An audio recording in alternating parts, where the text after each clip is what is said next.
President of India इतली ती हांगच्यान येवन थंय वतली. ती वतली की गोंयचें दायज जें दाखोवपा खातीर आमी दाखयता पळय हां तें सगळें ताजें मांडावळ जें आसा ती जातली. ती ह्या गेल्या ह्या गॅलरीन जातली.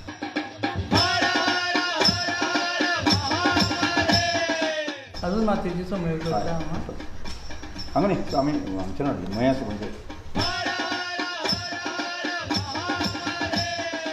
लोकोत्सव म्हणजे तातूंत खेळूय येता. खेळ येता सगळे ट्रेडिशनल पारंपारीक खेळ येता, खेळ आसता पारंपारीक जेवण येता, जेवण येता पारंपारीक पयलींची राहणीमान आणि म्हणजे सगळे प्रकारचे ज्यो वस्तू आसता न्ही 100-200 वर्सां म्हणजे आज ज्यो वस्तू अनेक जाण खबर ना.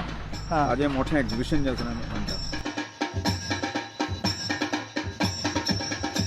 सगळ्या गोंयकार भावांक हांव विनंती करता तुमी मुजरत आदर्श ग्रामाक येवचें आणि आदर्श ग्रामाच्या माध्यमांतल्यान ग्रामीण संस्कृतीची जें आमी दर्शन दाखोवपाक सोदता की ताजी एक झलक जी आसा तुमी पळोवची आणि विशेष करून आमचे जे कार्यकर्ते आसात तांकां तुमी शाबासकी दिवची अशें हांव एक अपेक्षा व्यक्त करतां.